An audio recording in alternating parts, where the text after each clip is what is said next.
Explicación simbólica del título Los ejércitos. ¿Por qué en plural? Los ejércitos, título en plural, si nos basamos en lo que dice Pecot, para esa época, la de la segunda violencia generalizada, iniciada en 1980 y existente hasta nuestros días, hay varios actores armados: guerrilla, paramilitares, militares y narcotraficantes. Para Pecot, las interferencias entre todos los protagonistas ha constituido el horizonte de la violencia.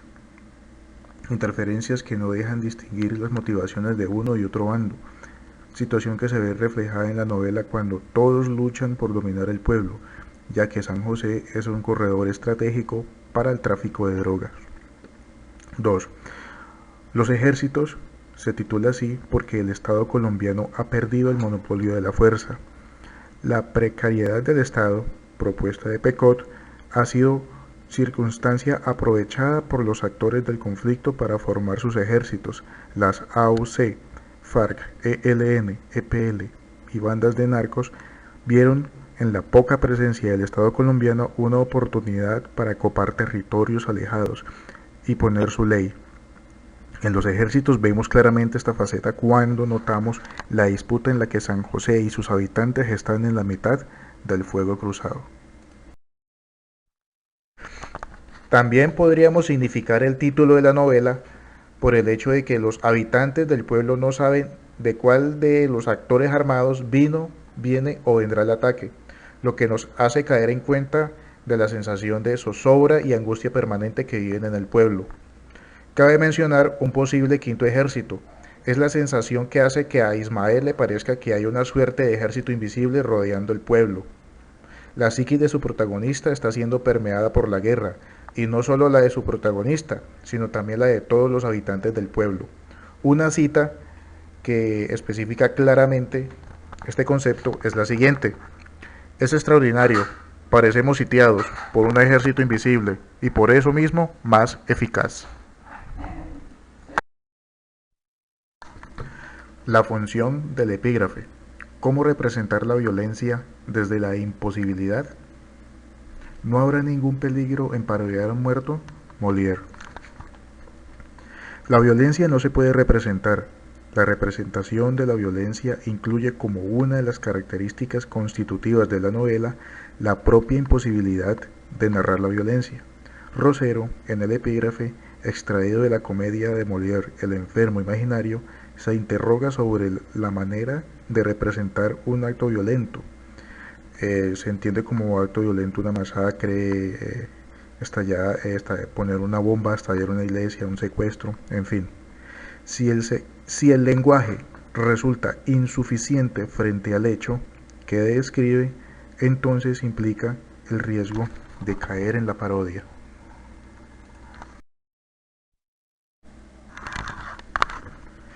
El epígrafe extraído de la comedia El enfermo imaginario, escrita por Molière, cuyo protagonista, Argan, es un patriarca burgués e hipocondriaco que toma la decisión de hacerse pasar por muerto.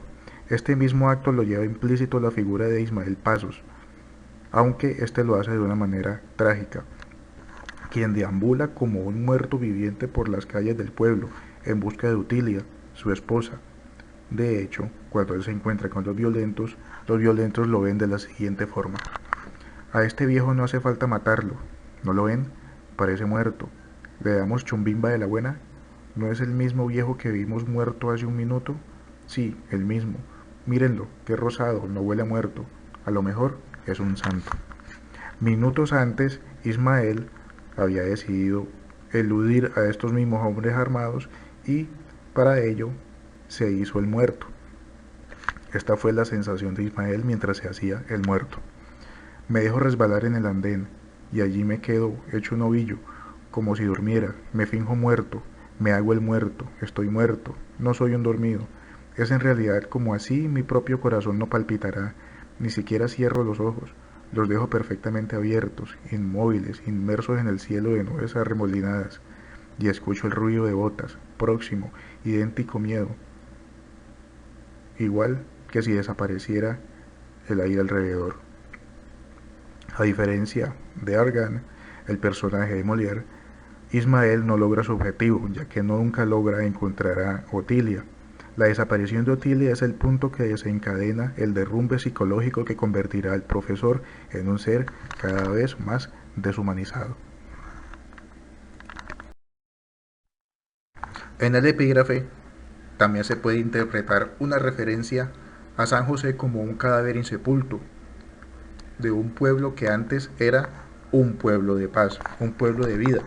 Paz que se desmorona el día que uno de los grupos armados ataca al pueblo, lanzando un cilindro de dinamita sobre la iglesia, provocando una masacre que dejó 14 muertos y 74 heridos, lo que es una clara referencia a la masacre de Bojayá ocurrida en el año 2002 en el Chocó.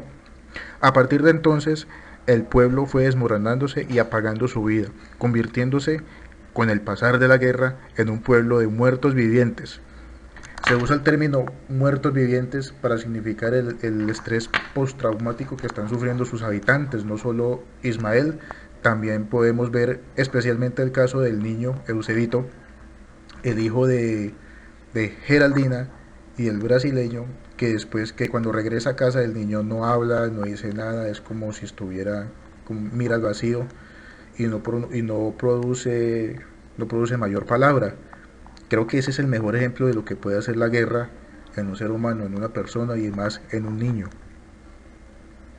Tanto en Ismael, que significa o que refiere a la historia personal de la guerra en la novela, como en el pueblo San José, que refiere a la historia social de la novela, el epígrafe juega un papel de ubicador en la historia, es decir, percata al lector de lo inenarrable de la violencia y el fuerte efecto que puede tener sobre las mentes de las víctimas, el fuerte efecto psicosocial que puede tener en la mente de las víctimas. El erotismo como representación de la humanidad. Ausencia de erotismo por causa de la violencia como representación de la deshumanización. Transformación de un deseo inocente en un deseo perverso y digno de remordimiento hacia el final de la historia. Los ejércitos nos ofrecen un comienzo que remonta al Génesis bíblico. Geraldina, en su desnudez, recuerda a la Eva del principio de la historia bíblica. El erotismo es propio de la condición humana, pero en los ejércitos el deseo de un hombre canalizado a través de su voyerismo se va transformando a medida que la guerra va tomándose el pueblo. A la par de la descomposición del pueblo, Ismael va experimentando su propia descomposición. Deja de ser boyerista para convertirse en un paseador que deambulaba por el pueblo. Al final, su erotismo se ve degradado a una condición de perversión al ver la escena de violación del cadáver de Geraldina. Ismael ya no es tanto un voyerista hacia el exterior, sino un voyerista, un observador de sí mismo y de sus propias reacciones. Se recrimina al ver la insistencia de su deseo a pesar de las circunstancias violentas, porque siente remordimiento. El deseo erótico, natural en el ser humano, es descompuesto por la violencia que lo vuelve una perversión. Ismael es un personaje que ronda los 70 años, que ha hecho del voyerismo una especie de compensación para satisfacer el hecho de no poder entablar una relación sexual como tal, ni de poder satisfacer sus apetitos, ya sea porque se han disminuido o porque simplemente no puede satisfacerlos. A propósito de esa tendencia en Ismael, hay una cita en el libro que está en la página 34 y que resume muy bien lo que es el voyerismo para él.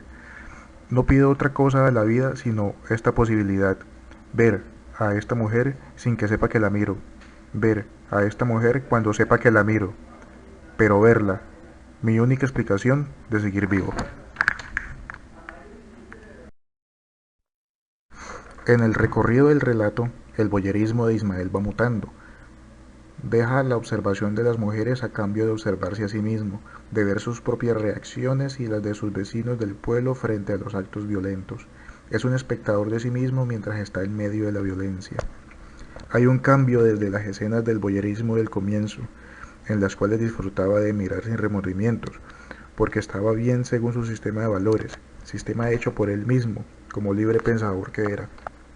Y la escena final en la que se ve a sí mismo inmerso observando la violación del cadáver de Geraldina, en la que se ve recriminado por su conciencia por desear ser partícipe. Su conciencia ya no reconocía su deseo como algo normal. La guerra había descompuesto su erotismo inicial en perversión. Geraldina y su cadáver, al ser convertida en objeto de dejación sexual, habla de la ausencia de todo tipo de valores, habla de descomposición. Ismael Pasos como un muerto viviente, producto de los efectos psicosociales de la guerra vivida. Ismael Pasos, además de voyeur, asume el papel de paseador, sin rumbo fijo, que solo observa y verbaliza lo que ve. Quizás el apellido Pasos es una referencia del autor para señalar su caminar incesante en la búsqueda de Otilia.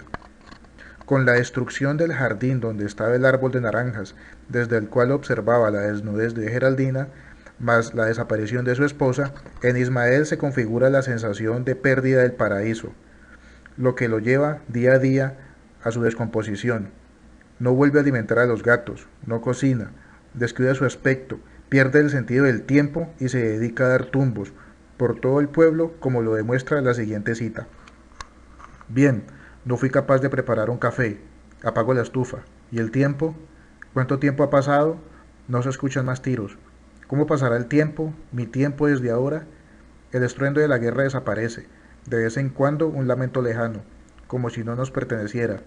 Un llamado, un nombre a gritos, un nombre cualquiera. Pasos a la carrera, ruidos indistintos que declinan y son reemplazados por el silencio absoluto. Ismael empieza a experimentar delirio y se descubre observando y analizando cada acontecimiento del pueblo. Un efecto notorio de su descomposición mental es cuando cree escuchar el grito de Oye, incluso cuando se topa con su cabeza puesta en la paila donde fritaba las empanadas. Busqué, en la esquina donde Oye se paraba eternamente a vender sus empanadas. Escuché el grito. Volvió el escalofrío porque otra vez me pareció que brotaba de todos los sitios, de todas las cosas, incluso dentro de mí mismo. Entonces es posible que esté imaginando el grito. Dije en voz alta y oí mi propia voz como si fuera de otro. Es tu locura, Ismael.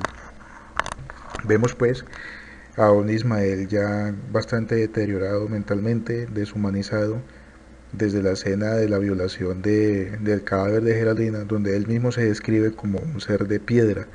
Al usar la frase ser de piedra, él se está deshumanizando por completo. E incluso llega al punto de ya dudar, o no dudar, sino negar su identidad cuando los actores armados lo requieren y le preguntan el nombre. Él prefiere hacerse llamar nadie. Vemos pues como el protagonista de los ejércitos, el profesor Ismael Pasos, sufre una descomposición psicológica hasta llegar, hasta llegar a su muerte misma. Poco a poco la guerra, los acontecimientos, los actos violentos van haciendo mella en el pueblo y también van haciendo mella en la mente de Ismael.